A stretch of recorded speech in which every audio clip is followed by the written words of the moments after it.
by the way, my name is Prashant. I work with Harish ji and work as a consulting editor for Achievers World and CSR Times. So I'm so happy to be here with all of you. And surely this session is going to be informative and full of learning also.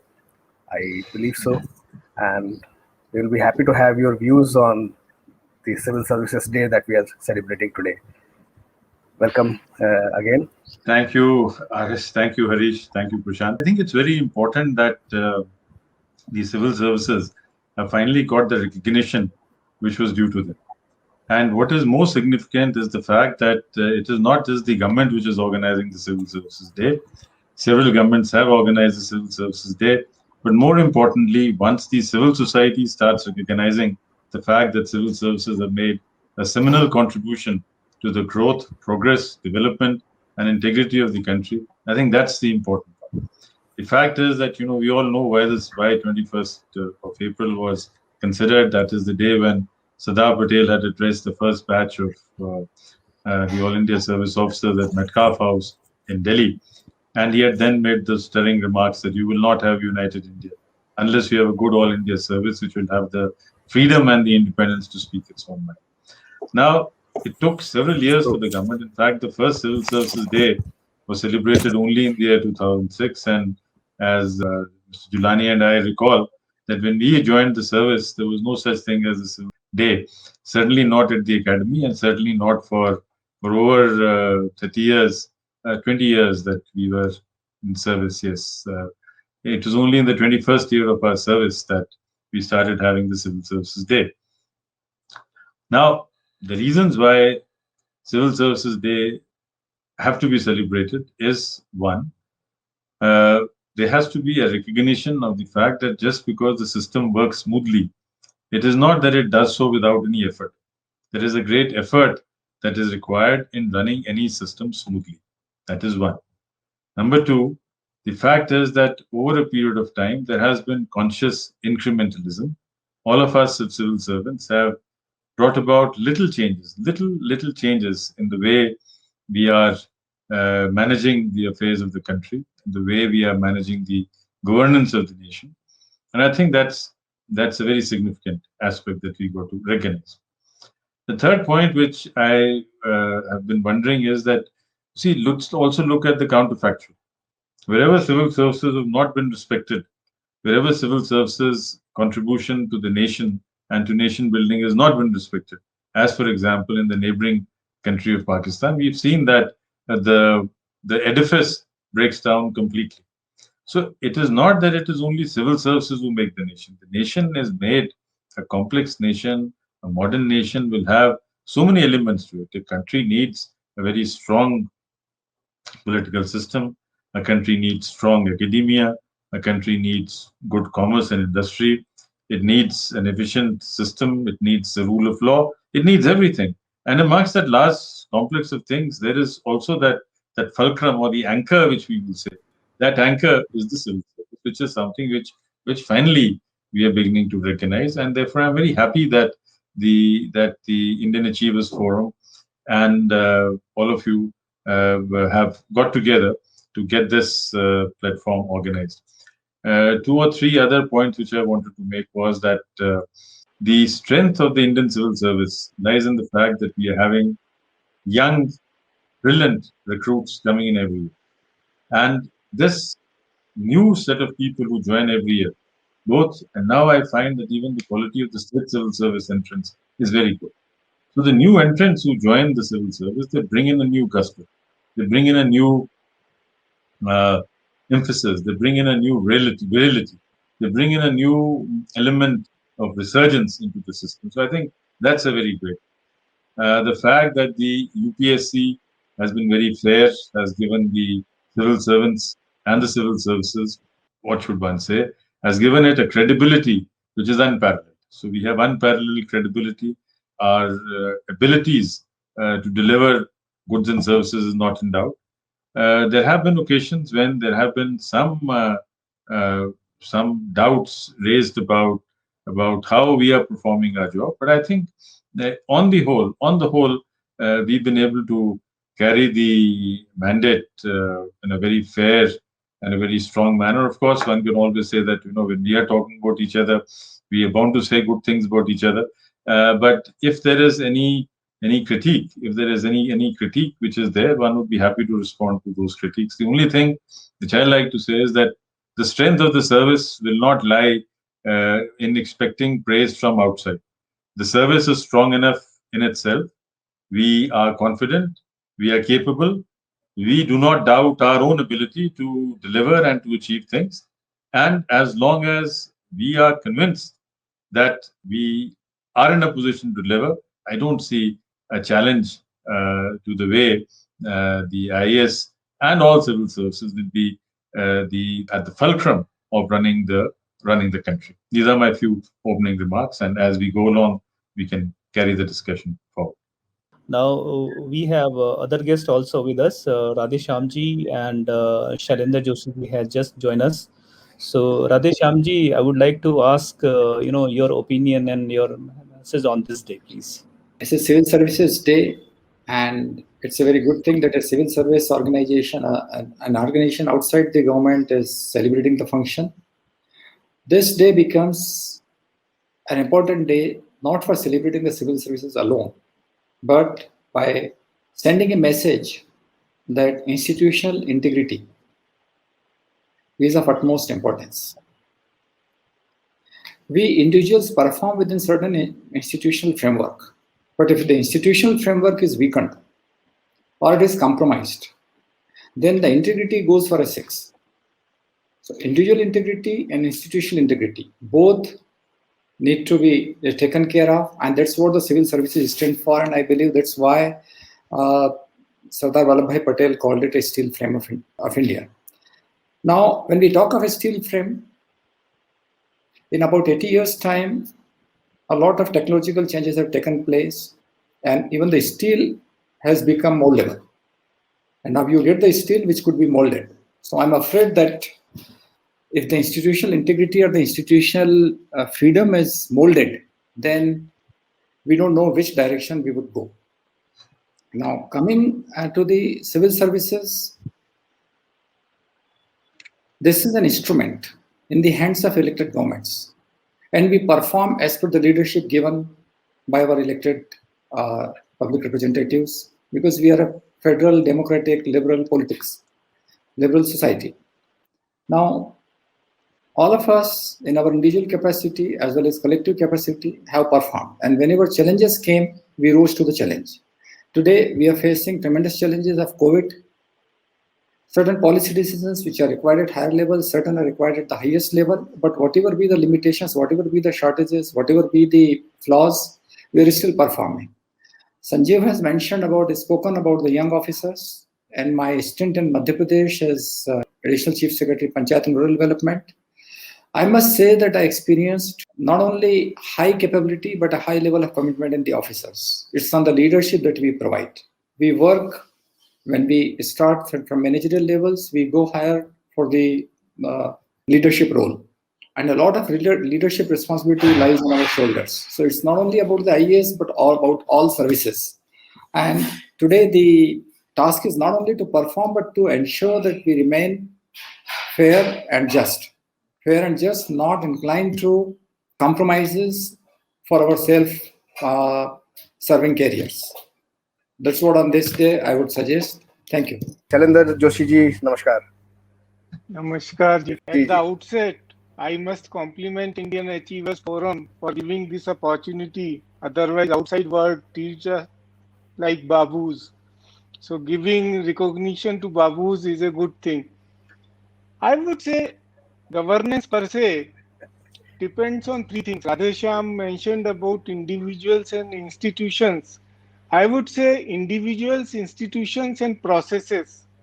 So if we have to deliver what was the situation in 1947, perhaps the same thing is not there. Much water has flown in all the rivers. So we have not looked into changing our processes.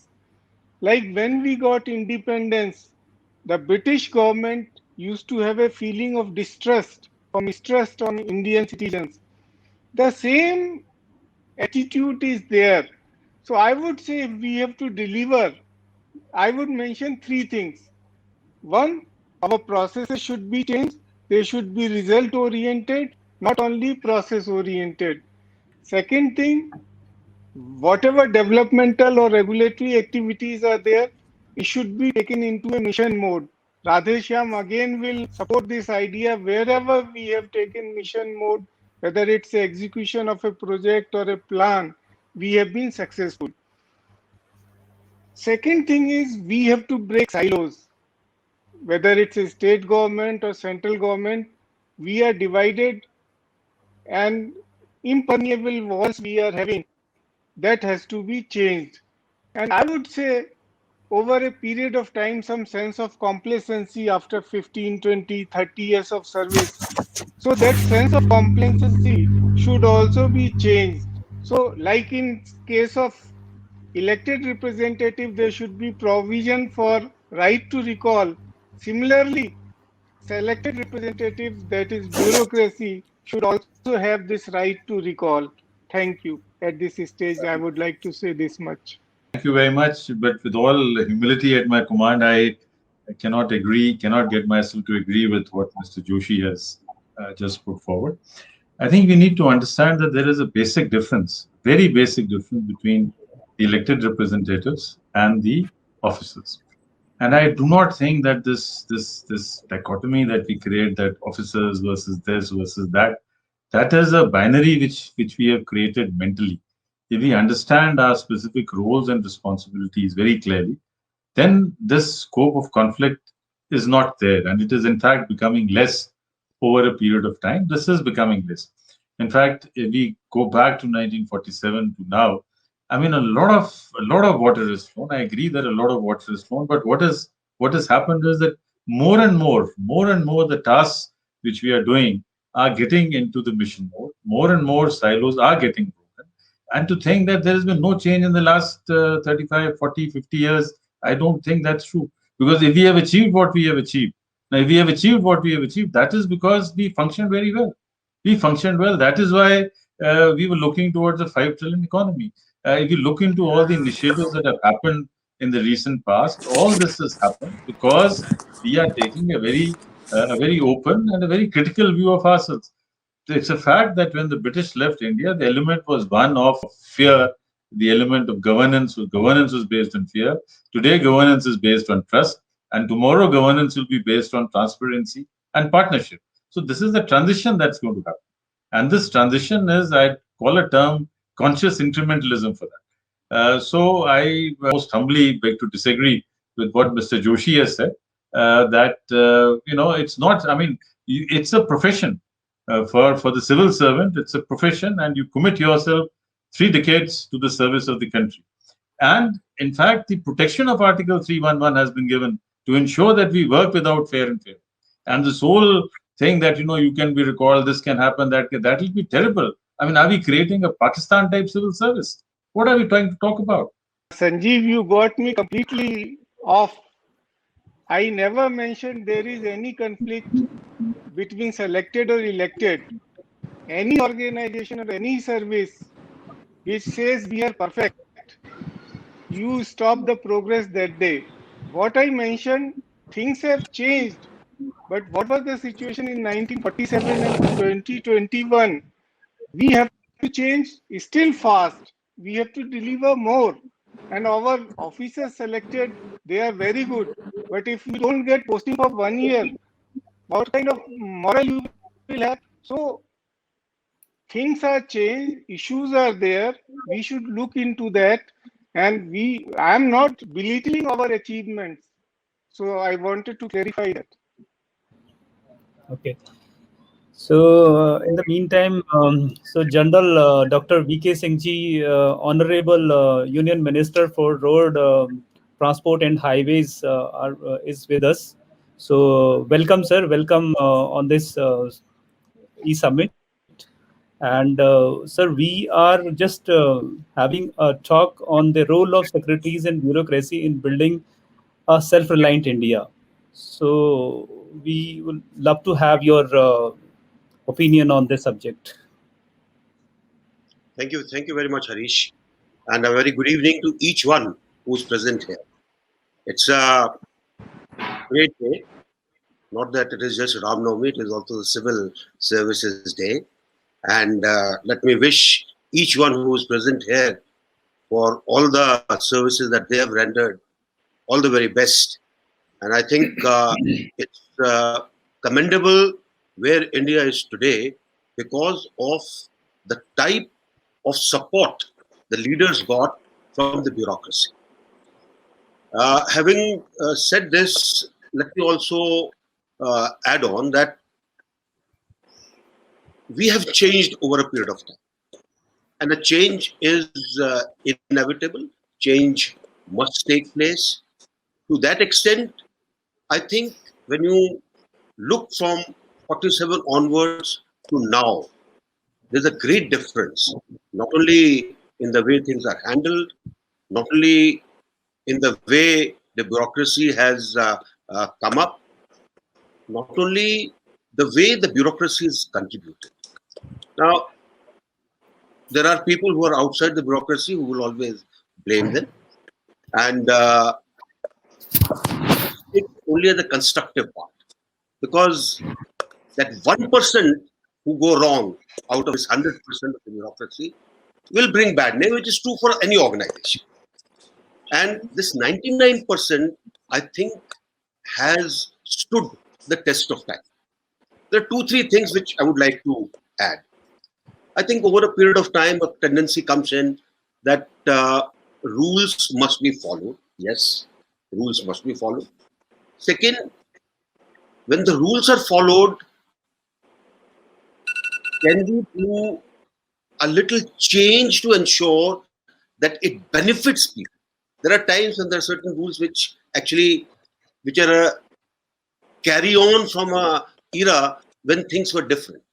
Today, with the type of means that are available, today with the type of transparency that is available, today with the type of knowledge base that is available, I think there is a great deal that the bureaucracy can do to take the vision of the leaders. After all, like in the army, we say the leaders decide what is to be done, but it is the staff which then works out the nuts and bolts of everything. And that is exactly what the bureaucracy also does. Once a direction has been given, they are the ones who are the implementers. They are the ones who ensure that the thing reaches in the correct perspective, right down to the lowest level where it delivers. And this is, I think, a very important part. And I would like to put it across to all our civil servants who are present here. This is something I think we have to teach everybody who is entering the civil services. Look here, take the directions and then look at it from the point of view, how does it reach the common man for the common good, for taking the country forward. And I think if that is the aim, the country will surely not only march forward, I think it will run forward. With this, let me once again express my very best wishes. And I'm quite sure that most of the people in the bureaucracy understand what exactly is happening and what exactly is being done. Today, when we are concentrating on Atmanirbhar Bharat, there's a great role to play because it is the people in the bureaucracy who over a period of time have accumulated so much of experience, so much of knowledge that when they look forward, they can not only guide the leaders, they can give very constructive suggestions, and then they can be implementers of the type of programs that can be made to make India strong and self-reliant. With these words, I thank each one of you. Thank you very much. Jai Hind. It's a pleasure. Thank you very much, sir, and thank you for enlightening us on this subject. And now we have one another participant just joined, Mr. S.N. Tripathi. So Tripathi ji, welcome on the board. And on behalf of Indian Achievers Forum, I really welcome you on this session. So we want to hear a few words from your side also. Thank you, sir. Let me congratulate each one of us on this National Civil Services Day. We may not be doing service, but we are certainly civil. I'm a retired civil servant, so we can feel the consequences of not being in the civil services and civil service trades. I'm suffering from corona, therefore I'm confined to my house and I'm slightly less prepared for speaking, but I'm more interested in listening the good wishes of my friends. I know Mr. Julania, Dr. Chopra, Mr. Joshi, and Prasantji, all of them are illustrious achievers in their field. So right now, the bureaucracy is at crossroad because many people suspect us that we are the only one who are not delivering. So 5,385 IS officers and 5,965 MPs and MLAs, they are being blamed from sunset to sunrise. I think this is not only disproportionate blame, but rather inadequate blame because we have withstood the test of time, whatever time we passed. And I have no doubt in my mind that though I am out of the service, we are training the serving civil servants nowadays. We still see a lot of hope in their eyes and in their works. They haven't let us down. They will not let us down. Wherever the clarity of purpose and the bureaucracy has been repurposed. The time has come to repurpose ourselves because times have changed. We can't remain static. We were never static. We were the fastest to change.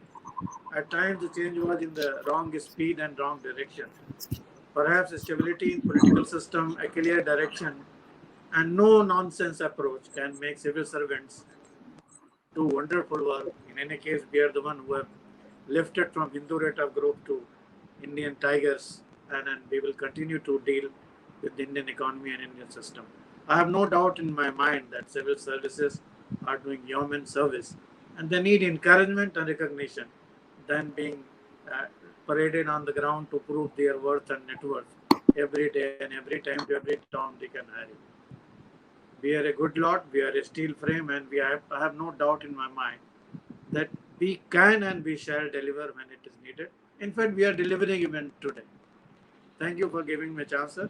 I know I'm not in best of the health and I'm not in the way I should have been. And this is my third day on COVID positive. Me and my wife both are there, so we are joined together in wishing each one of you a very happy National Civil Services Day. Thank you, sir. Thank you very much, Tripathi ji, and I wish for your speedy recovery. So thank you very much. So Prashant ji, would you like to add something? Thank you, Tripathi ji. We all wish you a speedy recovery from COVID. Even I am in the same boat. I am also suffering from COVID. So hopefully we will defeat this deadly disease sooner. And like Mr. Tripathi and Dr. Singh has emphasized the role of bureaucracy in the development of India, the progress of India. Just 2 or 3 points. When we talk of Atmanirbhar Bharat, we must need to remember that it's a collective work. It's a teamwork. And teamwork, the success of a team depends on two-way communication, not unilateral one-way direction. It depends on building confidence within the team. These are the very things which are now questioning the competency and capabilities of the civil services. It doesn't augur well when you condemn all and sundry for their failures, or saying that Babu can't do everything and Babu can do everything. So you are ridiculing the very instrument which is expected to be your structure, your bone, your skeleton, your performance, your flow of blood, your flow of current, your flow of steam, whatever way you call it. So first you need to have faith in your team. That's the most important thing. And second is create faith within the team. You need to have open communication with the team members. Now, just one anecdote I'll give from my own example. A tragedy struck in Water Resources Department in Madhya Pradesh has been put in place. And when I was put in place, the political leadership trusted. And that trust led to change of scenario, and we increased from 8 lakh hectare to 30 lakh, 40 lakh hectare of irrigation. And Madhya Pradesh became the most, the fastest growing agriculture state and could improve. This could happen because we trusted each other. Now, when you don't assign a responsibility to the officers, when my colleague Mr. Shailen Joshi made a mention, An officer is not given any assignment for 1 year. What do you expect? It's very easy to break the morale of the service. Service constitutes of individuals, and collectively we have to perform. Are we doing enough to maintain the morale, or are we just doing goody talk on Civil Services Day? Some of us have retired, some of us would retire. Those who are here, Sanjeev has already retired. I have got 5 more months to go. But what are we living? We are not living as a strong a service as we inherited when we joined the service. We are not living it as strong and as robust as when we were here. We don't have seniors who could guide the juniors. We don't have seniors who could treat the juniors. And we are the shapers, makers. The services, the offices which Sanjeev has spoken, the offices in the company academy, they are full of energy, they're vibrant, they're willing to perform, they're willing to contribute to the nation building. But look, down the line, what happens? Why we don't perform? Because if we start with transfer and posting, and what are the education and the learning in the first or second posting the officers are getting in the district? I'm talking of IAS, and it might be happening with all other services. That you to take all the MLAs and all the elected representatives and everybody along and accommodate. Learn the spirit of accommodation. Don't learn the spirit of just and fair way of working. Don't learn the spirit of missionary zeal. Learn the spirit of accommodation. Take everybody along. So that's why I raised the question of institutional integrity. So institutional integrity doesn't come by written rules. It comes by how we operate and cooperate and play with each other. So those are the burning issues. And if we don't trust in the service, let's disintegrate. If we don't trust in this, bring something else. But at least don't condemn the service, don't condemn the bureaucracy, don't condemn the babudom only because of your likes and dislikes. Thank you. I think the point which has been made by my distinguished colleague is very, very pertinent. You see, it is not just individuals, it is the institutional framework which makes a lot of difference. And I, for instance, get very irked when somebody uses the term Babu for us. I mean, Babu in the dictionary is a person who has superficial knowledge of the English language. And I certainly have better knowledge of English language than just being superficial on a lighter note. Now, I think the whole way in which we look at things, the way, why do we call a cop a Thulla? We like to call a Babu, a bureaucrat, a Babu. These are all the ways in which the society is trying to demean us, is trying to, get this out of. But perhaps it's a question of expectations not being met or something. But it is also a very easy, convenient shortcut route for those who currently happen to hold certain positions to demean us for a very short term. You see, in the long run, in the very, very long run, a country cannot succeed. A country cannot succeed without strong institutions, because as Mr. Julani has pointed out, that while individuals have lives in terms of decades, we have a serving life of 3 decades to 4 decades, 36 years, 37 years. But institutions have to outlive us. Institutions have to live for hundreds of years. I mean, a strong bureaucracy is going to lay the foundations of a strong nation. And as General Singh had pointed out, as long as the political executive understands and realizes that certain things should not be tampered with, we will be on a firmer key. And I'm glad that this point is now being raised again and again. I mean, Radhe has raised it, I've raised it, so many of us have raised it, that, we cannot let the country's political leadership, I won't say the top political leadership, but the intermediate leadership there, or some of these press people, the way they make disparaging comments about the civil services, most of it is unfounded. And just as there is a lot of respect which the Indian Army commands, and I'm glad that the Indian Army commands a lot of respect, there's a lot of respect which the Indian scientists command. It must be there. I mean, I think it's high time that those who are involved in the architecture of governance also realize that governance is a very complex task.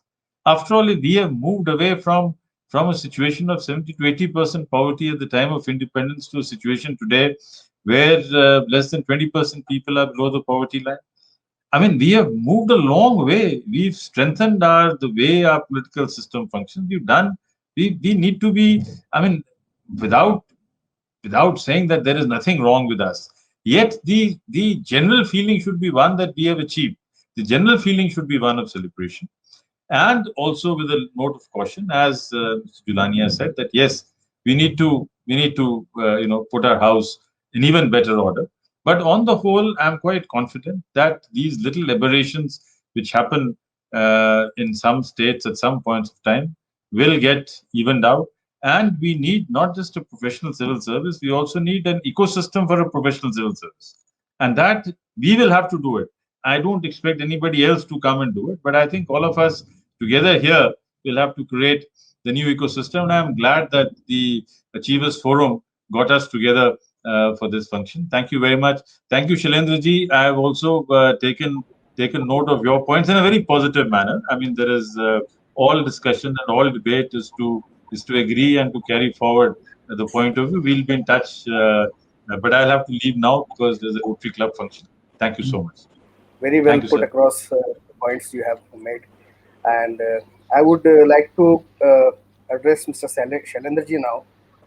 See, the perception of civil services or bureaucracy or civil servants in eyes of the common man is not very encouraging or enthusiastic. Like whenever this civil services thing comes up in a common man's mind, the first thing that comes to his mind is red tapeism, and likewise other things, which is to say that ये तो ऐसे ही चलेगा. So to improve such kind of perception or to change this perception of a common man, what are your views? How would you like to chalk out a plan for it? See, I would like to first start with the Constitution. Constitution starts with we the people of India. So people are the real masters. We are living in a representative democracy where whether elected representative, they get elected by the people, or selected UPSC like institutions select us. Our first and foremost charge or responsibility should be towards the people. I mean, I beg to be at the receiving end. This attitude over a period of time, as you rightly said, people have interacting cutting edge. Suppose earlier, railways or anywhere you go, I mean, GM is not the cutting edge. Or you go to police constable is the cutting edge. You go to revenue department, they are the cutting edge. So they create the first impression about how the system is functioning. Absolutely. Unfortunately, the chain of command which used to be there, like if your Tehsildar or your police inspector does not obey the instructions of SP or collector and he takes his instructions from MLA, to what extent you can blame the bureaucracy for such a situation? So that situation, I think, has to be changed. And we, all of us, have to be answerable, responsible, accountable to the people. That's why I said our institutional mindset, our process should change to deliver. Like you name a thing where only processes are there. You are following the process, you are safe. But if you want to achieve something, there is no accountability, there is no answerability. So that situation has to be changed, and that is what I am saying. It is high time after independence. We should have a very serious relook at it and take the corrective steps. Very well said, Shailendraji. We have Shri Som Prakash ji with us, Honorable Minister. So, Okay. Som Prakash ji, thank you very much. Thank you for joining us. And on behalf of Indian Achievers Forum, I welcome you on this session. और अभी तक हम लोग यही discuss कर रहे थे कि today we are commemorating the civil services day and we are having honourable minister Shri general BK Singh ji was also there and we have secretaries and bureaucrats on this panel. So I love to have your opinion on this day. Civil services day का मकसद है कि जो civil services है they are different from politicians. Civil service mean लोगों की सेवा करना. लोगों के सर्वेंट, सिविल सर्वेंट, सर्वेंट कहते हैं इनको, सिविल सर्वेंट। मैं भी इसी से रहा हूँ, IAS में रहा हूँ। लोगों को जितनी ज़्यादा हम सेवा कर सके उतना ही लोगों में प्रभाव का प्रभाव पड़ता है। बहुत सारे ऑफिसर्स हैं जिन्होंने आप सिविल सर्विस में नाम कमाया है और बहुत कामयाब, और हर भी किसी भी, चाहे वो कि कोई सरकार हो, उसमें उसका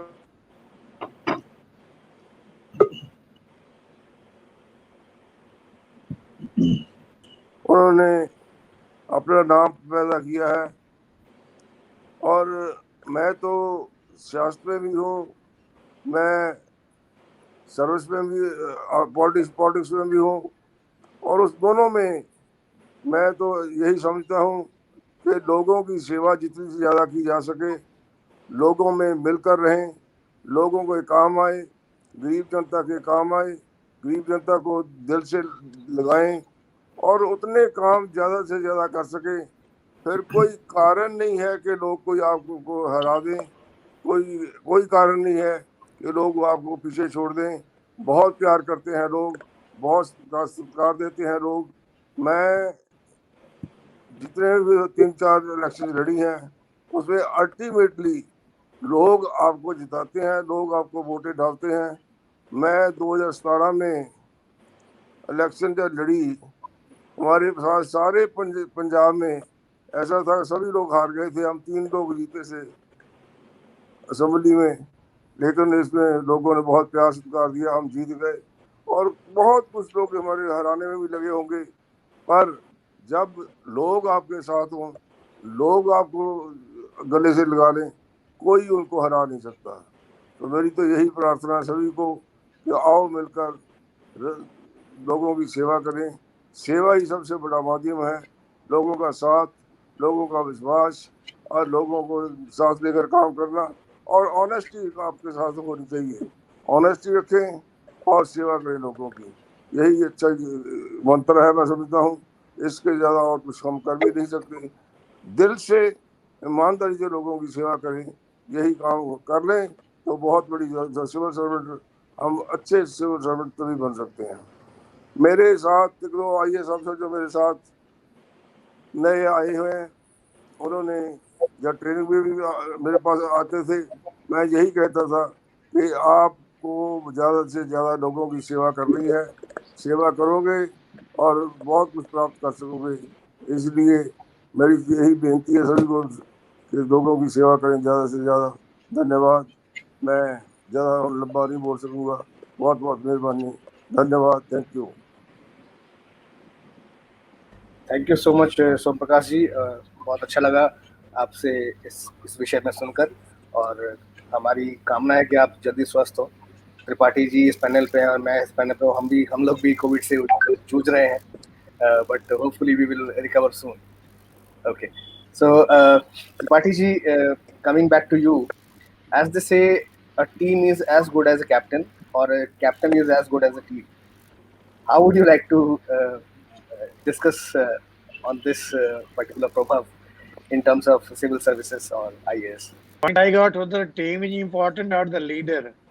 Yes. I will certainly say that leader is as important as the team, because a team of lions led by a donkey will start to perform like a donkey, but a team of donkeys led by a lion will try to perform like a lion, if not like the proverbial lion. So I have a lot of tremendous faith in leadership role of civil servant, and wherever there has been good civil servant, they have proved their might, even against all odds. I'm not one of those who believe that one should fight with his tools, by good or bad. But there is enough scope in every place, in every chair, in every seat of the government, and one can improve, and people have improved. In fact, it's not that you require ton of resources to excel. You have seen the achievers. I know my friend Radhesam Julania. He can, I mean, that amount of praise he gets in linking Shipra with the rivers, one can imagine to go to Ujjain to find out what respect the gentleman who happens to my batchmate is having. Sanjeev Chopra is changing the mind and mindset of bureaucrats for n number of years. Charan Joshi, sir, whom I have a lot of respect. All these people are not ones who have performed in spite of all the problems. And I also believe that I have worked in Orissa, that was not endowed with many good things. But despite that, I was state E champion. We are first in state E office. Our 100% offices are digital. It's not earlier we thought that only IT means Bangalore and Hyderabad only. There are enough centers are coming. Who can underestimate the power of agriculture development in Madhya Pradesh? The bureaucrats have done it. So I am not one of those who believe that leadership does not matter. Leadership does matter, but leadership does require an ecosystem. And that ecosystem, thankfully, is present. Maybe there are variations here and there. People are not getting desired tenure. One can perhaps lament on it. Wherever and whichever place you go, irrespective of what time you are, people have made a mark, and you are seeing many of them on the different media being covered. Situation is not very good because the ideal is yet to be achieved, and we will never have an ideal. I'm a student of history. I have read the men who ruled India. If you take up 1760, India was the same. 1860, it was the same. 1960 was the same. 2060, it will also remain the same. The aspiration of people and aspiration of a state, both are widening. So we have to try to see a balance is there, and role of bureaucracy will continue to be important in both India. Thank you very much Tripathi ji. Radheshyam ji, मेरा आपसे एक question है कि in fact अभी आप जैसे देखेंगे कि जो यंग इंडिया है, they are more interested towards the corporate culture. तो उनको क्या आप संदेश देना चाहते हैं टुवर्ड्स द सिविल सर्विसेज की किस तरीके से, लाइक अगर आज से मैं 30 साल पहले की बात करूँ और आज बोलूँ तो more and more people are interested towards joining the corporate और they want to go abroad. तो आप इसमें क्या उनको एक संदेश देना चाहते हैं यंग इंडिया को?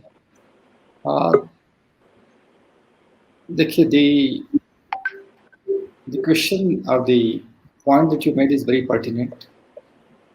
The changes that I have witnessed in my career in the civil services, I have advised my children not even to think about the civil services because there are better avenues outside. And it is a myth that you are in the civil service and only then you can serve the nation. You can serve the nation in any capacity. When you are outside the government, even a small thing that you do, if you do it in a just and fair manner, you are doing a national service. वो राम जी के पुल बनाने में, लंका का पुल बनाने में गिलहरी का contribution भी कम नहीं था, वो हमें मालूम है। तो अगर हम जस्ट और फेयर रहेंगे और पॉजिटिव डायरेक्शन में काम करते रहेंगे तो हम किसी भी भूमिका में हो, किसी भी जगह में हो, हम सर्विस करते रहेंगे। And that is a service to the nation. That is a nation building exercise. Now, to the young officers, irrespective of the service that come, the most important thing is please ensure that what you inherited, you leave a better inheritance for your successors. You don't demean or do anything which lowers the standards, which lowers the integrity, which lowers the institutional autonomy and freedom. If it means sacrificing, it means giving up something, give up. Accommodate if you feel it is fair to accommodate, but don't bend. Rules are made to be followed, but doesn't mean that rules are made to be followed in a manner that the work is delayed and will get lost into the processes. But if you have to violate a rule for one person, change the rule and do it for everybody else. Because when we, in the civil services, when we join, we get ample opportunities. And it's not the rules. It's most of the time, 80% of the work is not through the written rules or written law. It is through the common sense interpretation of what is fair and what is just. So let's do whatever is within our command. Let's do whatever we can and make our contribution. Every day, if we think positive and make some contribution, we make our nation stronger, we make our nation develop, we move towards the self-reliance. Now, another important thing for officers who are at senior positions, including our political bosses, we need to see that we are dealing with human beings. It is in our hand to convert a human resource into a human liability. It's given to us, and we should make use, we should convert them, that they become human resource. And that's possible when we understand that they are also human, they are also be dealt humanly. and all of us work as a team. The another important point on this day I would make is that whenever you do anything adverse to anybody, have something called fairness, have something called the opportunity to the person to let him know why, what are you doing to him. Because once you explain, the hurt goes away. At least do that. Don't put a system that individuals condemn the systems. When Mr. Joshi says that most of us perform and General Singh says that 1% are not able to do, and I would say it's not a question of 1% or 80% or 2%. It's a question of each individual. Each individual is a resource. Each individual is paid from the public exchequer. And each individual in the civil service is there to serve. And towards that, it's our responsibility, those who are sitting at higher positions, at higher levels, to create an environment where we make people perform, we make people deliver. Thank you. Thank you very much, Radheshyamji. Thank you very much, and thank you for enlightening us on the subject. Shailendra ji, जैसे कि we are commemorating Civil Service Day today, which was founded by late Sardar Vallabhbhai Patel in 1947. And Sardar Vallabhbhai Patel said that this bureaucracy is a steel frame of India. So आज 60 साल के बाद आपको क्या लगता है कि जो 60 साल पहले उन्होंने स्टील फ्रेम ऑफ इंडिया बोला था सर्विसेज को, आज क्या रेलिवेंस है उसका, कि आज के सिनेरियो में कितना जेल करता है उनका बोला? देखिए, सरदार पटेल जी ने जो भी कहा था स्टील फ्रेम, राधेश्याम जी ने कहा स्टील में टेक्नोलॉजी ऐसी हो गई है कि स्टील भी बेंड होने लगा। आई वुड से अशोक की लाट का स्टील है जो चेंज नहीं हो सकता। This is that structure. बहुत अच्छे लोग आते हैं। आई वुड से कि the best of the brains in the country get selected और गेट जॉइंस दिस सर्विस। तो स्टील फ्रेम को आप करने का मौका दीजिए। स्टील फ्रेम को बलि का बकरा मत बनाइए। मतलब जो ऊपर वाला है वो आप पे ब्लेम करता है, जो नीचे वाला है वो आपको ब्लेम करता है। 7,000 8,000 जितने भी IAS ऑफिसर्स हैं वो जिस तरह से काम करते हैं, मैं अपना पर्सनल एक्सपीरियंस बता सकता हूँ। 37 साल में जब से मैंने सर्विस ज्वाइन की और जब भी मैं रिटायर हुआ, उस दिन भी आई वॉज फीलिंग कि I am the same SK Joshi जो सब कलेक्टर का काम कर सकता है। आज भी मैं वो करने को तैयार हूँ। I have no regret. The kind of opportunities to serve people you get, I don't think any corporate job और any other job gives you that kind of opportunity. तो क्वेश्चन है कि आपको काम करने का मौका दिया जाए, आपकी अकाउंटेबिलिटी जाहिर हो, आपको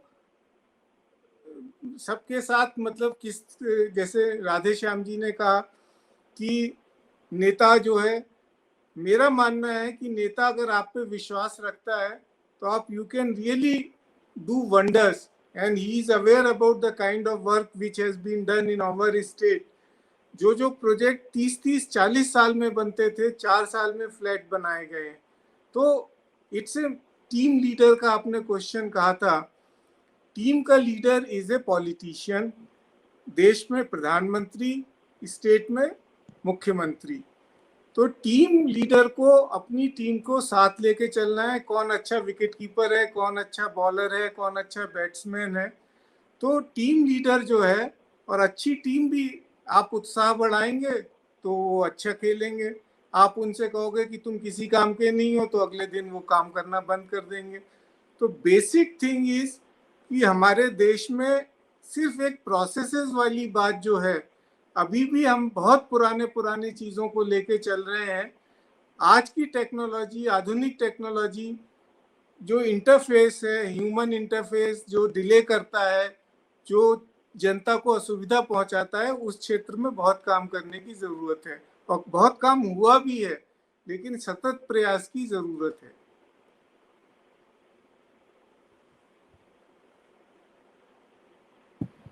Thank you, Shailendra Joshi ji. Thank you very much.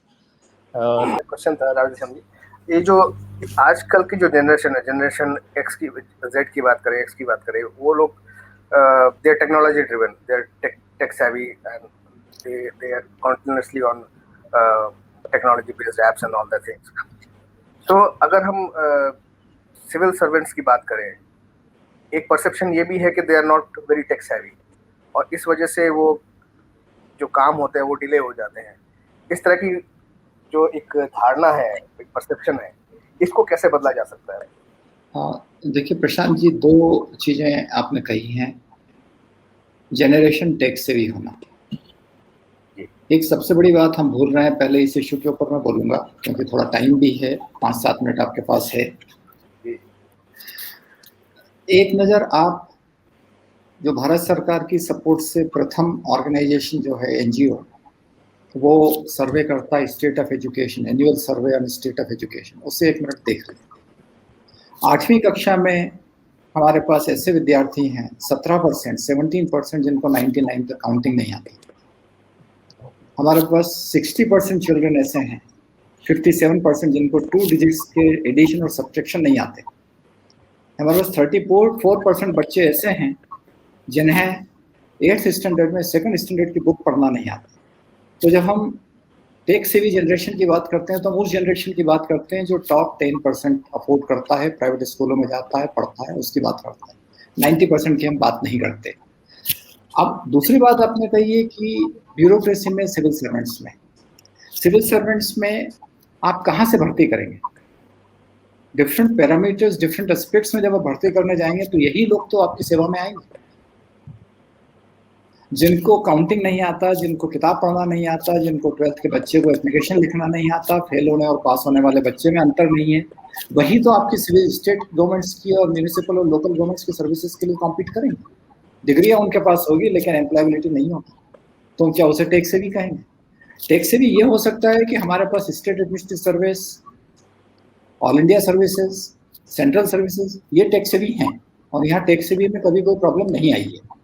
नई जनरेशन में हम रिक्रूटमेंट जब करते हैं तो टेक सेवी के ऊपर बोल सकते हैं, लेकिन टेक्नोलॉजी के कारण से रोक नहीं है। हम 2 हिंदुस्तान हमारे पास हो गए। एक वो हिंदुस्तान 5% पॉपुलेशन जो दुनिया भर में जाकर के अपना डंका बजा रहा है, और एक वो हिंदुस्तान जिसमें 80% आबादी ऐसी है जिसको हम क्वालिटी एजुकेशन नहीं देख पा रहे हैं।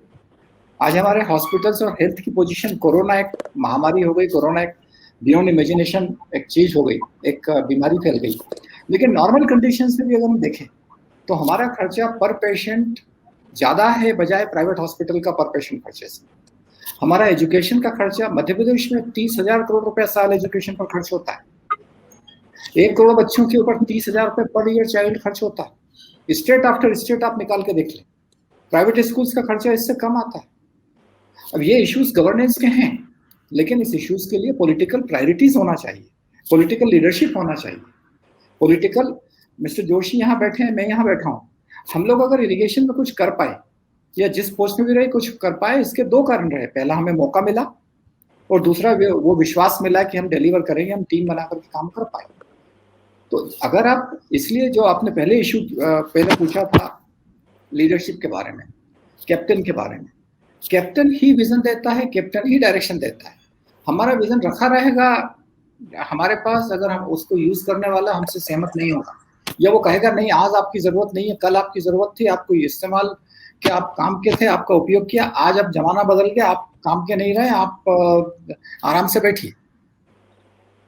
तो ये इश्यूज हैं जिनसे हम ग्रेपल कर रहे हैं, और ये हार्ड इश्यूज हैं। अनफॉर्चुनेटली क्या होता है कि सिविल सर्विसेज डे हो या जब भी हो, हम गुडी बात करके सारे इश्यूज को ऊपर साइलेंट रहते हैं, जानते हुए, समझते हुए, सब होते हुए। Thank you. आपने you have hit the nail correctly Radheshyam ji. मैं एक्चुअली इसी तरह के एक आंसर की अपेक्षा कर रहा था जो आपने दिया अभी मेरे को, और अच्छा लगा आपके खुले विचार इस पे सुनकर, क्योंकि बहुत लोग, कई बार नहीं होता कि लोग इस तरह से खुलकर अपने विचार व्यक्त करें किसी एक सेंसिटिव सब्जेक्ट टॉपिक पे। तो थैंक यू सो मच। देखिए एक और चीज प्रशांत जी, एक और चीज थी जी। 2002 में जब मैं भारत सरकार में डायरेक्टर बनकर गया, जी, और पहली बार जब वहाँ इंडस्ट्रियल पॉलिसी प्रमोशन में गया और पेटेंट्स, ट्रेडमार्क्स, डिजाइन्स वाले काम देखे और फॉरेन डायरेक्ट इन्वेस्टमेंट देखा, अपने ज्वाइंट सेक्रेटरी से पूछा कि सर ये इशू आया है, इसमें क्या व्यू लेना है। तो उन्होंने मुझे एक जवाब दिया, अनवर अहमद होते थे ज्वाइंट सेक्रेटरी, बड़े अच्छे ऑफिसर। उन्होंने एक कहा, it's your priority, your prerogative, you right what you feel fit, and I used to do that. और अगर हमसे कभी हमारे व्यू से अगर हमारे बॉसेस कभी डिसएग्री होते थे तो हमें बैठ करके एक्सप्लेन करते थे व्हाई दे आर डिसएग्री। एक एपिसोड ऐसा हुआ जिसमें इंटेलेक्चुअल प्रॉपर्टी राइट्स के ऊपर हमने एक स्टैंड लेकर एक प्रपोजल बनाया। मिस्टर अहमद ने मुझे बुलाकर कहा कि मैं इसमें थोड़ा चेंज कर रहा हूँ, क्योंकि जिनेवा में जो डेलिब्रेशंस हुए हैं उसमें आप नहीं थे, आपको नहीं मालूम, इसका पर्सपेक्टिव दूसरा है। ही एक्सप्लेन ही चेंज्ड इट। अब आज जब भारत सरकार में सेक्रेटरी स्पोर्ट्स बन के गया तो मेरे ज्वाइंट सेक्रेटरीज, मेरे डिप्टी सेक्रेटरीज मुझसे आप पहले आके पूछते सर लिखना क्या है, ये डायरेक्शन दे दीजिए। तो अब हम कहाँ पहुंच रहे हैं? वो जो अभिव्यक्ति की आजादी सर्विस में थी 2002 से 2007 में दिल्ली में, और आज इतना अंतर है कि हमारे सबऑर्डिनेट्स जिस दिन हमसे ये कहें कि सर क्या लिखना है, क्या डायरेक्शन में जाना है, नोट बनाने के पहले हमें ड्राफ्ट लाके दिखाएं। और एक वो जमाना जिसमें मिस्टर गोविंद राजन सेक्रेटरी थे, वो कहते हैं it's your responsibility, right what you feel fit. So that's what the change has taken place. Correct. Rajesh ji, welcome. And on behalf of Indian Achievers Forum, I would like to welcome you on this e-summit. And Rakesh Agarwal ji, Additional Secretary of Petroleum. So welcome you, sir. Okay, thank you. In at least last decade or so, I have been talking across the country on what is now being called minimum government, maximum governance. थोड़े से हम अगर हिंदी में बात करते हैं राष्ट्रभाषा में, तो ई गवर्नेंस में खासकर फिर बज़वर्ड्स कम यूज करते हैं और कॉमन सेंस की बात ज्यादा करते हैं, इसलिए अभी मैं हिंदी में ज्यादा बोलूंगा थोड़ा सा।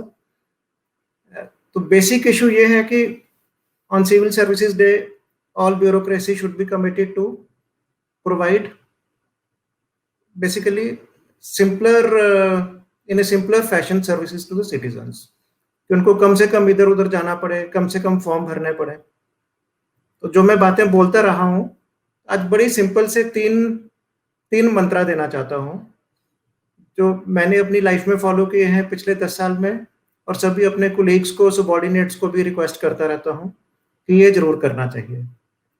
पहला है ट्रस्ट द सिटीजन्स, कि हमने अपनी जनता पे भरोसा रखें। तो मुझे याद है 8-9 साल पहले हमने महाराष्ट्र में वो पहली बार सर्कुलर निकला जब मैं IT सेक्रेटरी था, CM साहब का पूरा सपोर्ट था उस पर। तो हमने मराठी में एक सर्कुलर निकाला कि देश को आज़ाद हुए 70 साल हो गए, 65 साल थे उस टाइम, पर अभी तक हमने अपने लोगों पे भरोसा करना नहीं सीखा। हम अभी भी कहते हैं भाई तेरे पे भरोसा नहीं, गजटेड ऑफिसर का ठप्पा लगवा के लाओ या नोटरी का ठप्पा लगवा के लाओ। किस लिए? तो हमने उस सर्कुलर में कहा कि आज से सरकार के सभी विभाग सिटीजन पे भरोसा करेंगे और सेल्फ अटेस्टेशन मानेंगे। उसने नीचे साइन कर दिया या अंगूठा लगा दिया, तो हम मानेंगे कि ऊपर जो उसने लिखा है सही लिखा है। तो उसके बाद दूसरे राज्यों ने, फिर भारत सरकार ने भी मोस्टली इसको लागू किया है। जैसे अभी मैं पेट्रोलियम मिनिस्ट्री में हूँ, तो पिछले हफ्ते ही हमारे मंत्रालय ने निर्णय लिया, जो छोटू सिलेंडर है 5 लीटर का, 5 किलो वाला, तो उसके लिए आपको एड्रेस प्रूफ लाने की जरूरत नहीं है। आप जो एड्रेस लिख के दे दोगे वो मान जाएंगे, क्योंकि बहुत से जो माइग्रेंट लेबर हैं, स्टूडेंट्स हैं, चॉल्स में लोग रहते हैं, उनको कोई भी एड्रेस प्रूफ नहीं देता। मकान मालिक लिख के नहीं देगा कि भाई ये मेरे मकान में रह रहा है, किराया ले रहा होगा पर लिख के नहीं देगा। इसलिए हमने कहा कि छोटू सिलेंडर आपको नया चाहिए, या आपकी फैमिली बिहार में है, यूपी में है, आप दिल्ली में बैठे हो और बॉम्बे में बैठे हो, कहीं भी बैठे हो, तो आपको छोटू सिलेंडर के लिए वो नहीं चाहिए। तो मेरी रिक्वेस्ट होगी बाकी कोलीग से भी, बाकी जो ब्यूरोक्रेट सुन रहे हैं, इस तरह की चीजें आप अपने विभागों में कर सकते हैं कि जनता पे भरोसा रखें, उनसे कम चीजों के प्रूफ मांगे। इसी सिलसिले में दूसरा है कि फॉर्म्स कम करिए। तो महाराष्ट्र में एक चीफ सेक्रेटरी ने एक बार सभी सेक्रेटरीज की मीटिंग लेके कहा कि सभी लोग आपके खाते में जितने जितने फॉर्म्स हैं, इलेक्ट्रिसिटी डिपार्टमेंट के 10-15 फॉर्म होंगे कि नया बिजली का कनेक्शन चाहिए, लोड बढ़ाना है, ट्रांसफर करना है, सरेंडर करना है, कुछ भी, कि आप खुद से वो सारे फॉर्म भर के देखिए। तब आपकी आंखें खुलेंगी कि आपको आधा घंटा लगता है, 1 घंटा लगता है, और साथ में हम 10 तरह के कागज मांगते हैं। जहां भी आपको 10 मिनट से ज्यादा लग रहे हैं, तो आप सोचिए कि आम आदमी को कितना टाइम लगता होगा। तो फॉर्म्स कम करें। अगर 4 पन्ने का फॉर्म था जैसे बिजली के नए कनेक्शन के लिए उस टाइम महाराष्ट्र का, तो अगली मीटिंग में इलेक्ट्रिसिटी पावर सेक्रेटरी ने आके बोला कि सर मैंने आधे पेज का कर दिया। उसमें हम 40 चीजें पूछते थे, अब 10 चीजें पूछ रहे हैं। साथ में 4 चीजों के कागज लगवाते थे, अनेक्स्टर अब 2 ही लगवाते हैं। तो इस तरह से सभी डिपार्टमेंट ने शुरू किया। पर ये मुहिम अभी भी चालू रहनी चाहिए, क्योंकि अभी भी हम जब एज ए सिटीजन फॉर्म भरते हैं बहुत सारी चीजों का, तब हमें पता चलता है कि अरे इतनी सारी चीजें भरनी पड़ती हैं, किस लिए। जैसे अभी मैं फाइनेंस एडवाइजर हूँ एमसीए में भी, कॉर्पोरेट अफेयर्स में भी। एमसीए 21 प्रोजेक्ट बहुत फेमस प्रोजेक्ट है। सभी कंपनीज उसी में बहुत सारे फॉर्म्स भरती रहती हैं, और मेरे पास भी हर महीने एज फाइनेंस एडवाइजर कम से कम 1, 2, 3 फॉर्म्स आ जाते हैं कि नए फॉर्म्स बनाए हैं, जो सॉफ्टवेयर डेवलपर है इसको इतना पैसा और देना है चेंज रिक्वेस्ट का। तो उसमें अब मैं बोल रहा हूँ कि एक नया फॉर्म डालना है तो पहले 2 कौन से कैंसिल किए ये बताओ। कि अल्टीमेटली कोई भी सॉफ्टवेयर है वो it is for the benefit of citizen, for the benefit of business, ease of business की बात करते हैं। एक्चुअली प्रैक्टिकलिटी में हमें फॉर्म्स की संख्या कम करनी चाहिए। तो एक आधे देश में मैं पढ़ रहा था कि ऐसा नियम लाए हैं वो कि एक भी नया कानून लाना हो तो पहले 2 कानून कौन से रद्द किए ये बताना पड़ता है पार्लियामेंट को वहां के। ऐसे ही किसी भी खाते में कोई भी नया फॉर्म लाए, हमें ये बताना चाहिए कि हमने ये 2 फॉर्म कैंसिल कर दिए, ये इतने सारे फॉर्म कैंसिल कर दिए। तभी देश में फॉर्म्स की संख्या कम होगी, नहीं तो फॉर्म्स का संख्या बढ़ती जा रही है, कंप्लायंस बर्डन बढ़ता जा रहा है। और वैसे मैं आईटी इवेंजलिस्ट माना जाता हूं, और उसका एक प्रोज भी है, कॉन्स भी। कॉन्स में ये कि नया फॉर्म इंट्रोड्यूस करना बहुत इजी हो गया है। किसी भी अफसर के दिमाग में ये आता है, ये इन्फॉर्मेशन मांगते तो 2 दिन में फॉर्म खड़ा हो जाता है एक नया। नहीं चल रहा था। So that is the flip side of computerization. It is very easy for government to roll out, basically asking for new information from citizens or businesses. तो वो एक साइड भी हमें देखनी चाहिए जब भी कंप्यूटराइज करते हैं या कोई भी चीज करते हैं, कि वो कम करें। और एक तीसरा छोटा सा पॉइंट और फाइनल पॉइंट में और बोलना चाहता हूँ। हम महाराष्ट्र में, मैं महाराष्ट्र कार्डर से इसलिए वहां की एग्जांपल्स दे रहा हूँ कि वहां पे हम कहते थे टप्पे कम ही करा, कि लेवल्स ऑफ डिसीजन मेकिंग हम कम करें। अभी भारत सरकार भी इसके काफी पीछे लगी हुई है। अगर आप मिनिस्ट्रीज में देखो, एएसओ फाइल चलाता है, फिर सेक्शन ऑफिसर उस पर चिड़िया बिठाता है, फिर अंडर सेक्रेटरी होता है, फिर डिप्टी सेक्रेटरी होता है, फिर जॉइंट सेक्रेटरी होता है, फिर एडिशनल सेक्रेटरी होता है, फिर सेक्रेटरी की बारी आती है। तो हम कह रहे हैं कि 2 या 3 लेवल्स, रूटीन चीजों के लिए 1 लेवल या 2 लेवल, थोड़ी सी बड़ी चीजों के लिए 3 लेवल्स होने चाहिए। हमने पेट्रोलियम मिनिस्ट्री में काफी ऑर्डर्स निकाले लेवल जंपिंग का। एसओ फाइल चला रहा है तो सीधा चाहे एडिशनल सेक्रेटरी के पास डाल दे, बीच के सारे लेवल्स उस प्रोसेस में गायब हो जाते हैं। तो उससे हुआ क्या है कि लेवल्स की, जैसे हमने लेवल जंपिंग किया तो सबका बर्डन कम हो गया, आधा बर्डन रह गया सभी ऑफिसर्स पे। सीनियर ऑफिसर्स पे में भी 70% रह गया, जूनियर ऑफिसर्स पे जो मिडल में थे उन पे 50% बर्डन रह गया। तो उसको काम करने की स्पीड बढ़ रही है, और उसका मतलब पीपल इन अवर मिनिस्ट्री, शुरू में थोड़ा सा कईयों का था कि ये कैसे होगा, but now practically 90% people are happy. और अभी इनफैक्ट हमारा वो जो सर्कुलर था सभी मिनिस्ट्रीज में भी सर्कुलेट हुआ है कि आप इसमें करिए। पीएसयूज में हम देखते हैं जो सरकार के पीएसयूज हैं उनमें बल्कि ये थोड़ी सी डिजीज और ज्यादा है, क्योंकि सरकार में कई बार वैकेंसीज होती हैं और होता है, पीएसयूज में इतनी वैकेंसीज नहीं है लोअर लेवल्स पे, तो उधर कई बार और लेयर्स ऑफ डिसीजन मेकिंग आ जाती है। तो लास्ट एग्जांपल मैं देना चाहता हूँ कि 4 साल पहले मैं एक पीएसयू में सीएमडी था, एडिशनल चार्ज था मेरे पास, तकरीबन $2 बिलियन टर्नओवर थी।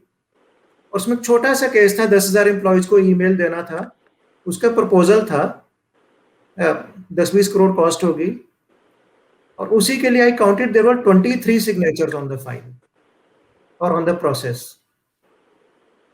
तो वो 3-4 होने चाहिए. तो so that philosophy has to percolate all around. तो अगर हम ऐसा करेंगे तो ये प्रैक्टिकल टिप्स हैं 4-5. सब लोग ऐसा करेंगे तो अपने आप ब्यूरोक्रेसी की भी थोड़ी बर्डन कम होगा. We will feel happier. और चाहे वो सिटीजन है चाहे वो बिजनेस है, they will also basically be thankful कि सरकार ने हमारा कंप्लायंस बर्डन कम किया, हम पे भरोसा करना चालू किया. तो आज सिविल सर्विसेज डे है, तो मेरा सभी को कोलीग्स को भी थैंक्स और बधाई. So we are all partner in this nation building exercise. And organisers को भी I would like to thank कि they have organised a good show, though unfortunately I could join late. हमारा board meeting एक चालू था. And thank you everyone. Thank you Rajesh Agarwal ji, thank you very much. और आपने भी बताया वो बहुत इंटरेस्टिंग था, और मुझे उम्मीद है कि जो हमारे व्यूअर्स होंगे उनको काफ़ी इंफॉर्मेशन मिलेगी आपके डिस्कशन से. So now, as you can see on the screen, we have Professor Ashutosh Sharma, Secretary Science and Technology, with us, and Madam Seema Bhoganaji, Secretary Public Enterprises. So welcome Seema ji and Ashutosh ji. So now Ashutosh ji, as we are commemorating the Civil Services Day, we want to hear something from your side on this occasion, sir. Thank you very much. My namaskar to everyone who has joined here now and is with us. I caught some of what Rajesh Agrawal ji was saying, that this was indeed is something that, you know, we have all been talking about for a long time. It's about ease of doing business. It is about empowering our citizens. It's about empowering our institutions, private sector, public sector, everybody. Now, of course, we have divided life into many silos, and we always say, look, he's another, I am another. And the connect between this another and another is rather weak everywhere. So it's fantastic that we are actually talking about it more and more. I've seen that happening more in last couple of years, which is indeed very heartening.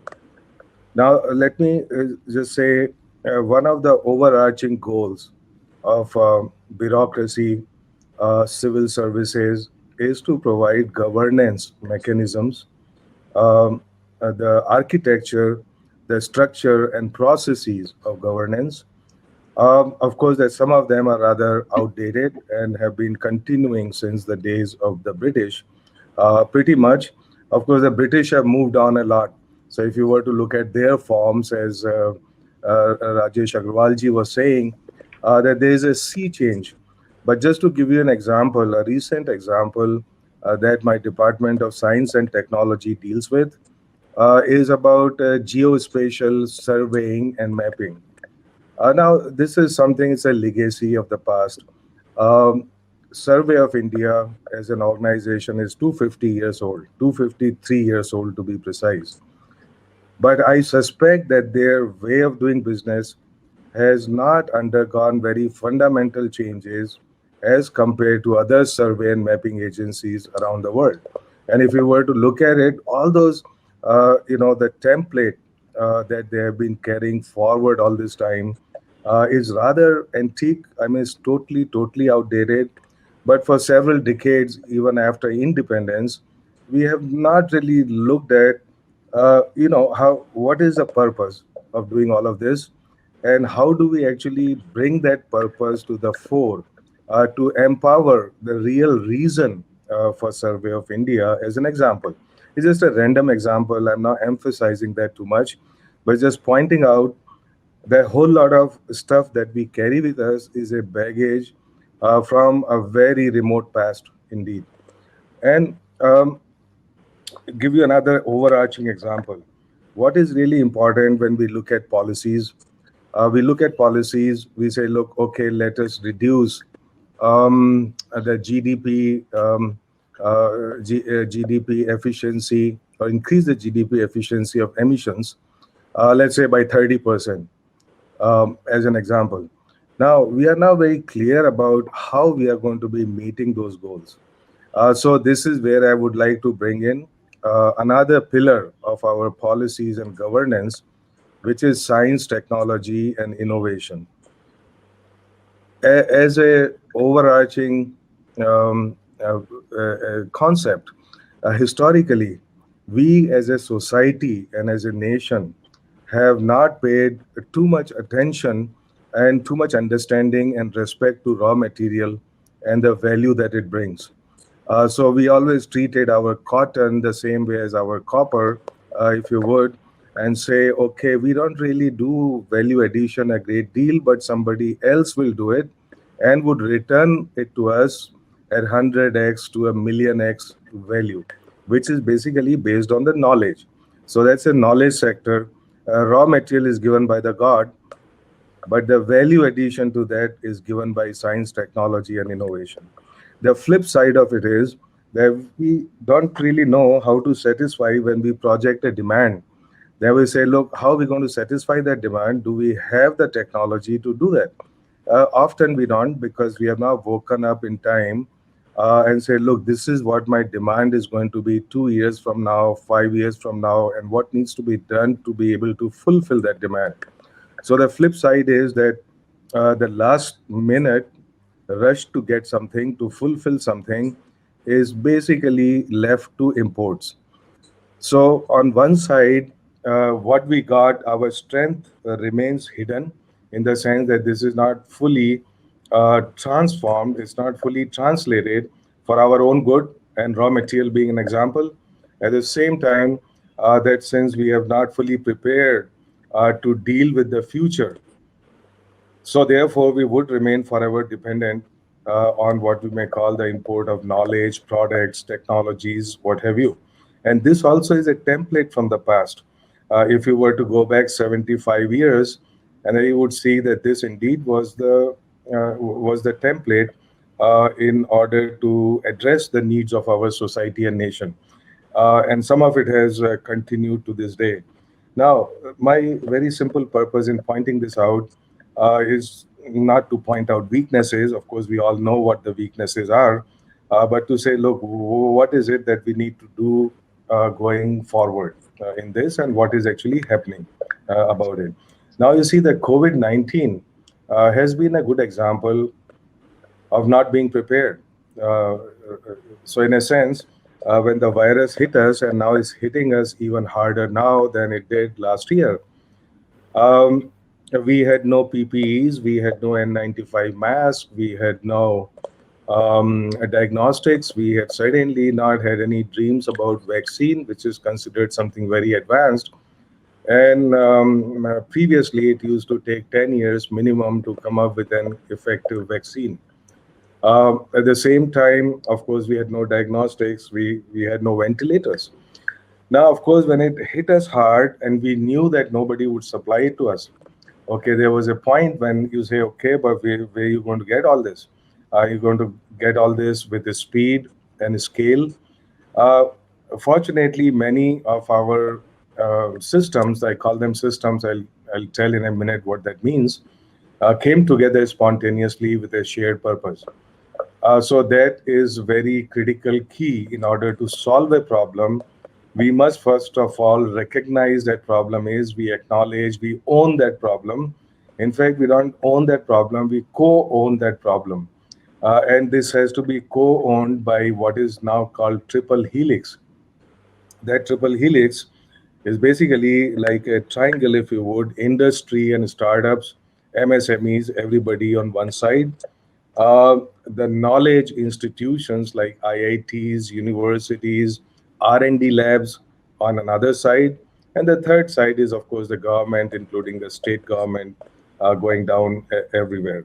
So unless there is a clear mechanism for these three to work together, it would be very hard to crack a problem, because you see, if we were to step back a little bit and say, look, what is the real weakness of our science, technology, and innovation, and how is it to become a vehicle of empowering our economy and society?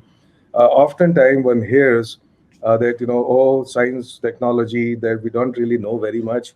that this is not fully developed or mature, nothing would be farther from truth. So let me just point out some data. The data is that India is number 3 in the number of scientific publications in the whole world. We also now inching, we have become number 3 in terms of number of technology startups. Of course, not all of them are the same scale as in Silicon Valley, for example. But we would get there because there's something very recent. There's like another last 6 years or so that the concept of startups as being legitimate part of doing business has actually come into being, into consciousness, awareness of people, and that people are really jumping into it. So whole point is this. Often we don't recognize what the real problem is. The real problem is not that our knowledge producing systems are lacking a great deal. Of course, they are lacking something, and there are a lot of stuff that is happening there and needs to be done more. But even what we got today, being number 3 in the whole world, despite many constraints and resources, is not an easy thing at all, because the competition out there is really, really stiff. This is an area where the best of brains in the whole world actually work both in public and private sector. So it is not easy at all. If you were to look at any other index of progress as a nation, as a society, it would be very hard to find any other index which kind of matches or puts us at number 3 in the whole world. So this is our strength. Now, our weakness actually is not so much in knowledge producing systems, especially in science technology, but in knowledge consumption systems, and in particular, the connect between the knowledge production and knowledge consumption. And that should be clear. I think I'm just kind of repeating something which ought to be very clear to anybody, any onlooker. And there are both historical reasons for it, as well as the reasons that we live with now, which is, as I already pointed out, not having enough confidence in our raw materials and value addition. And second, that our first reaction on when we need something, we wake up tonight and we want it tomorrow, and there is no time or motivation to transfer all that knowledge to scale it up. So therefore, greater dependence on imports. So now, having said that, COVID-19 time, of course, showed us that that limitation could be removed if we had the purpose, which is shared spontaneously, and it is a kind of threat, if you would, so that people are a little bit fearful and they come together, forgetting for a moment who they actually are, and they work together.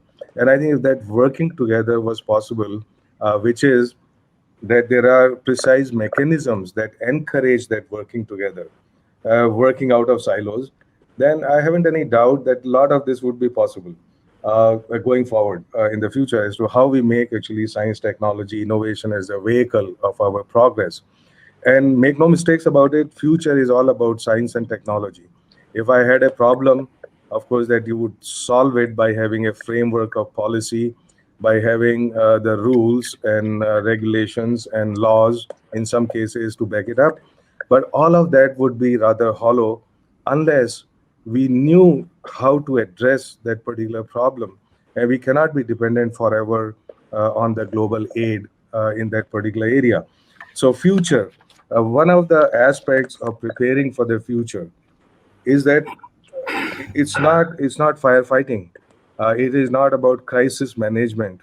It is about knowing what is going to challenge my nation 5 years from now, 10 years from now, and be prepared for it. Even what happened in COVID-19 time, if you were make ventilator, which is world class, or diagnostics, which is world class, and export it happened because even though we were not prepared for the virus, there was enough infrastructure out there and there were human resources out there which could be repurposed or redeployed for this particular challenge. And that is true, in fact, of all the challenges. Let me just very, very quickly point out what these big challenges are starting today, starting yesterday, but they were going to remain on the horizon forever.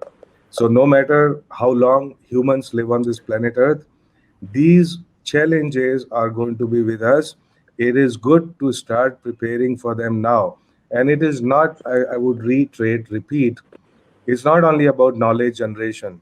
It is about making sure that that knowledge percolates to the stakeholders. In a sense that there is a absorption of that knowledge, if you would, that there is a translation of that knowledge, and this is what we call innovation, if you would, as contrast to invention.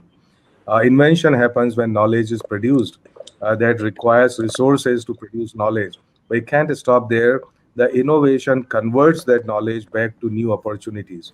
And okay, so what are these great challenges? Of course, the sustainable development. Right on top of it, it gets more and more acute as we go forward in the future. Now we are beginning to live with, psychologically, with 2 degrees Celsius rise by the end of this century. That 2 degrees Celsius rise by the end of this century would put half our coastal cities underwater. No, it's very difficult to accept that. And people said, no, no, well, let's see, the next 2 generations will deal with it. Next 2 generations certainly will deal with it, but we could sweeten the deal, start thinking about it now. Not thinking about it now, but to take some concrete actions on it, which would lay a foundation on which we are going to be building. Environment and climate change are being parts of this sustainable development, but very many different aspects, as we already know. Another very major challenge which will impact each aspect of our lives, nothing outside of it, not one thing outside of it, is the rise of intelligent machines. Now, rise of intelligent machines is something disruptive which has happened in technology, unprecedented. And you see the seeds of it now, but we would see the branches and fruits of it tomorrow. Now, we call it by different names. We call it artificial intelligence, we call it cyber physical systems, we call it Industry 4.0, and the challenges of Industry 4.0, about how to manage our Society 5.0, and many other numbers will keep coming in this society and industry, so to say. How is it fundamentally different from how we were doing things? Maybe there's not enough time to talk about all of that now because it's a very wide area. We may call it Internet of Things, Internet of Everything.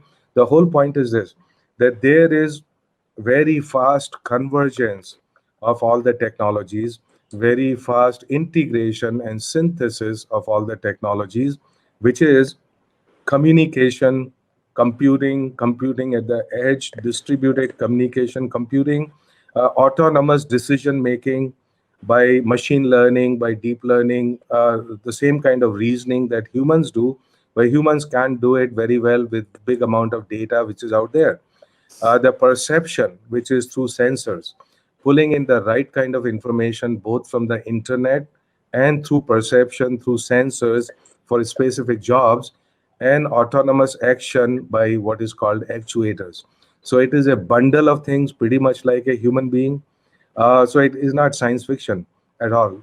I mean, this is something, it is finally going to integrate people in its web. So only dimension which is missing today, which is going to happen tomorrow, is at first our so-called personal lives, and after that our biological lives will be integrated more and more with these technologies. And there is absolutely no doubt about it, and this is not science fiction. So there are very compelling reasons to say how the life in 30 to 50 years would be so vastly different from what it is now. And so it's not only about technology. Of course, that this technology has a mind of its own. It's not governed by a single person or a state or a government. So one must recognize the fact that technology has really an autonomous mind of its own. And no matter what happens, one cannot stop the rise and march of technology. It's sooner or later is going to be everywhere, whatever produces advantage for a certain section. So that having said, that is another area which is, of course, powered through technology, but its use or abuse, if you would, is something which comes in the domain of governance. And beyond a certain point, even that loses, it gets diffused and loses its meaning at the cutting edge of technology. Then, of course, that there are challenges related to renewable energy, which is also part of sustainable development, if you would, inclusive healthcare, and we are going through the times now, which is a very compelling lesson in inclusive healthcare, water and resources and rivers, green and smart cities, manufacturing, um, data. Data, by the way, is the new raw material. So when I was talking about the fact that we have no understanding and respect for raw materials, data included in it. Today, the global world is hungry for data. Every single person I have met coming from somewhere, okay, a delegation or somebody or other, they always think, hey, where is the data? Where is the Indian data? Can you open the, well, the data which is available with you for us? Right now, this is what is happening.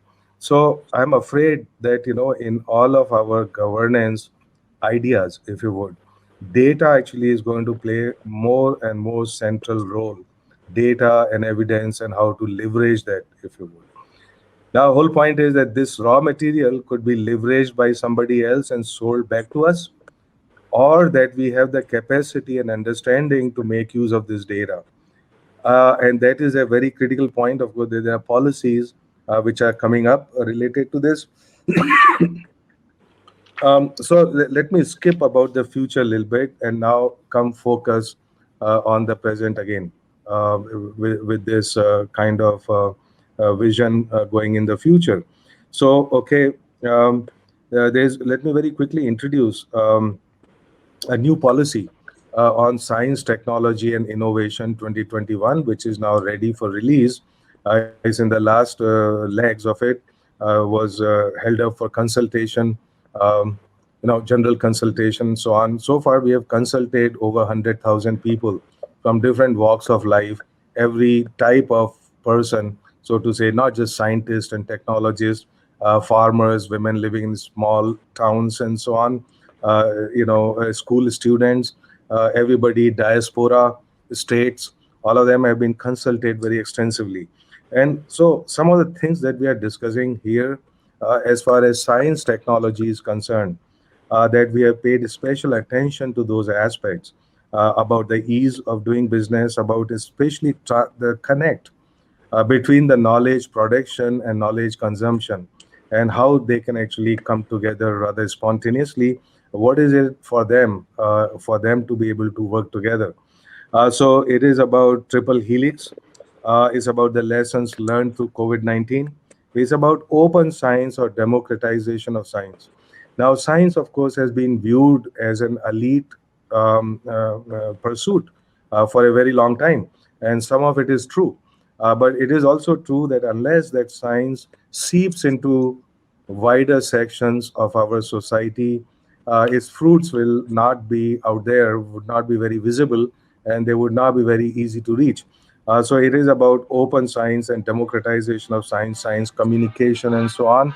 It's about that. It's about diversity, equity, and inclusion, a very serious problem in science. To just give you an example, when conclusion is, as an example, I started with geospatial policy and very outdated processes. Now we have done two things in that. One is I call the liberalization of geospatial data surveying and mapping. The other is called democratization of data. Democratization of data is very easy to understand. All it means is that we have huge amount of government data collected through various agencies from many different surveys, but we don't share them, which is totally absurd. So, of course, different government agencies, which are all collected data at the expense of taxpayers' money, ought to be able to share this data very freely and in a standard format, which is useful.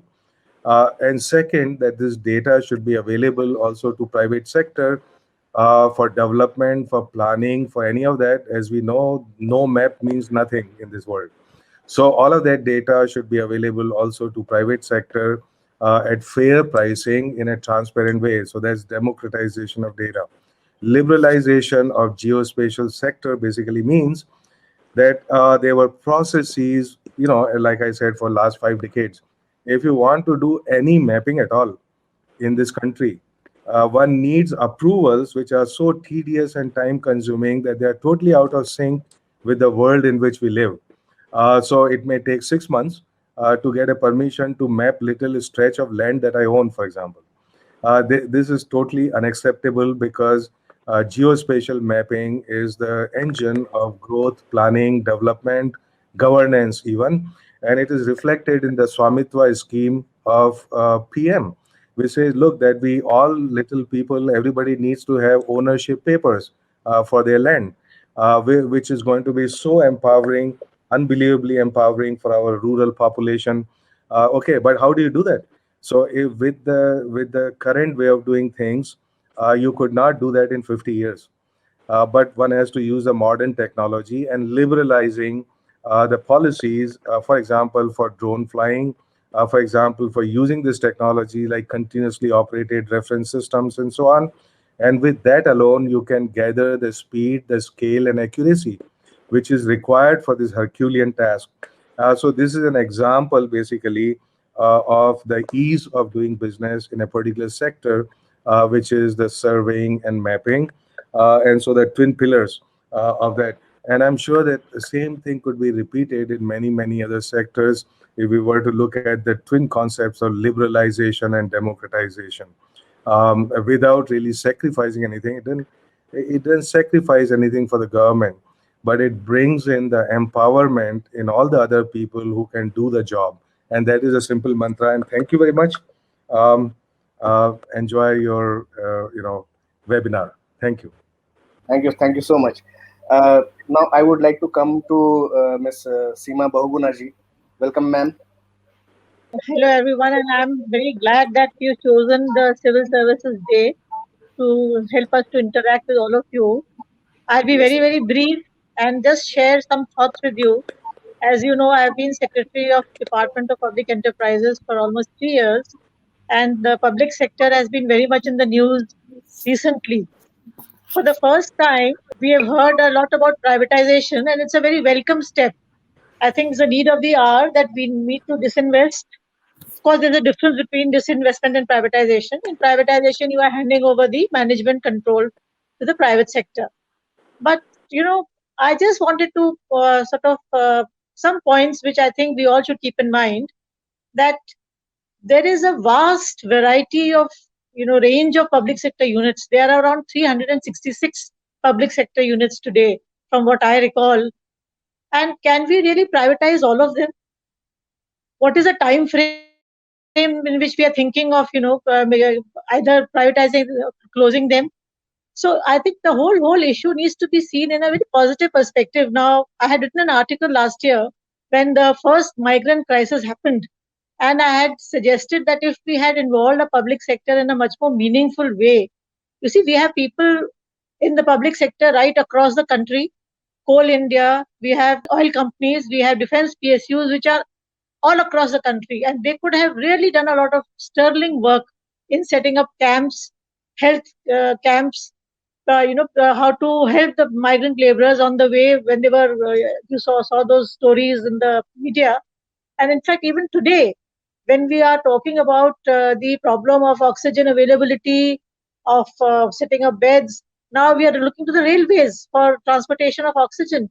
So my limited point is that, yes, we have a lot of weaknesses in the public sector, but we need a very deep analysis on why is the public sector, why does it function in a particular way? Do you think that they have the independence to take decisions as the private sector does? They are constrained in so many ways. We have every decision of theirs is not dependent on the management of the public sector. So while it's a very good and welcome step that we need to do gradually, the government should withdraw from those areas where, as they say, there is no business for the government to be in business. But in the near foreseeable future, I personally feel that they are our arms. And whenever there's a calamity or there is a problem, if we did not have the public sector at a disposal, where would we look towards? Like today, we look at the defense services if there is a calamity. So I have a feeling that we need to look at the public sector through a different prism and try. Of course, a lot has been, a lot of work has been done on this, but we need to really identify those problems which are impeding their growth. And I feel very saddened sometimes to read articles by the journalists and economists in various papers, but none of them have actually studied in depth the working of the public sector. And it is very easy to say that the resources of the country are being diverted towards the public sector, which could be better used. But when they were set up, there was a type of governance model we chose at the time of independence. Yes, it was not a perfect model. And in hindsight, a lot of problems have occurred. The public sector is overstaffed. Sometimes the work culture may not be that of what is the private sector. But it's very easy to condemn, and it is very difficult to actually carry out systemic structural reforms. So my humble submission to decision makers is that do not classify all of them with one brush stroke. And I think in the near future, at least in the next decade or so, I don't see that this country can do without the public sector totally. So as secretary, I always feel that they also need, and from whatever I have gathered from my interactions with some of the MDs and senior management, today they are so disillusioned, so disheartened that they are feeling as though they are sort of a burden on the government and they haven't contributed anything. So I am just making an appeal that yes, we need to privatize, we need to disinvest. It's a need of the hour, but disinvestment should not be treated as a tool of fiscal management. It should be treated as a tool to set the economy on a structurally very, very efficient path of growth, where the limited resources at our disposal are optimally utilized. To that extent, I think it's a very welcome decision. But at the same time, we need to encourage, we need to reform, and we need to, also think in terms of a long-term perspective that we really need these companies. We can't just do away with it at one stroke of the pen to say that, say 2 years down the line, we will just have 3 units in one area and everything else will be privatized. I think it's a little, I don't think it's a very easy thing to do. So this is what I have seen in my limited experience as Secretary, Department of Public Enterprises. And, it is interesting to note that each and every officer of a certain level, when they go to the private sector, they are welcomed with open arms and they are doing so well. So I think we need to introspect that it is a system of working which needs to be reformed, and not just, it's very easy to say that, yes, that public sector is not optimally performing and its market capitalization has fallen. The ratio of output per person is very poor compared to the private sector. But these are actually a result of decisions taken over the last 30, 40, 50 years. So this is what I personally feel, that it is playing still a crucial role in this country, and it will continue to play a crucial role. And we must, I think, in a very calibrated way, identify those areas where we genuinely need to disinvest, and faster the better. And there are a lot of units which need to be closed. Nobody in the private sector will come forward and take over those units which are really not at all viable. But at the same time, the vibrant, good units, they need to be encouraged. Now, to give you a small example, the minute the government announced privatization in BPCL, the market capitalization of the company fell by, I don't know how many thousands of crores. So these decisions have an impact on their own viability of the public sector. So I personally feel that perhaps we can't see them always through the lens of, that yes, they are bad performers and they've not done. They are the ones who come to our rescue whenever there is an emergency, whenever there is a need, and they have come forward in times of, whenever we have need. So today, on the day of, Civil Services Day, I think we should also acknowledge the contribution which has been made. And you all know that we have some of the best public sector units anywhere in the world in various fields. So this is a limited thing I wanted to share with you. And perhaps if there are any questions, I could answer. Thank you so much for inviting. Thank you, Seemaji. Thanks for your inputs on the subject. And I think we have been blessed by all the dignitaries who have commented and delighted us with and enlightened us with their thoughts on the subject. And with this, I think we may close today's session. And if any of you wish to make a closing remark, I can wait for a couple of minutes. Yes, Shailendraji, please unmute your mic and then. Thank you. It was wonderful by the Indian Achievers Forum to call for this webinar, and we were enlightened by the various speakers. And Ashutosh Sharma ji spoke about National Science Policy, Rajesh, Radheshyam, everyone. I would say all of us should rededicate to ease of living of people. छोटी से छोटी चीज जहाँ पे भी हो, which can make the life of citizen simple, easier. For this, no expenditure, no big scheme is needed. आप कुछ भी चीज इस्तेमाल करना चाहें, ease of living of citizens should be the priority, and all of us should rededicate to serve the country. Thank you. Once again, I thank all the panelists and everyone for their thoughts. Wonderfully put across, Shailendra ji. Thank you so much. And I was specially enlightened by the views of Rajesh Agrawal ji. If in India, if this form culture is reduced or removed, India can progress leaps and bounds. Sir कुछ ऐसे ideas हैं कि Rajesh ji IT में बहुत काम किए हैं, अगर कुछ इसको इस्तेमाल किया जाए तो फॉर्मलेस गवर्नमेंट, डॉक्यूमेंट फ्री, हर चीज सुविधा. Why should I go to a office for getting my work done? The people should come if my thing has to be completed or something has to be done. Why should I stand in a line? बिल्कुल हाल फिलहाल की बात है, मुझे किसी कारणवश एक public sector bank में एक अकाउंट खुलवाना था. उस अकाउंट को खुलवाने के लिए मुझे 1.5 महीने का इंतजार करना पड़ा.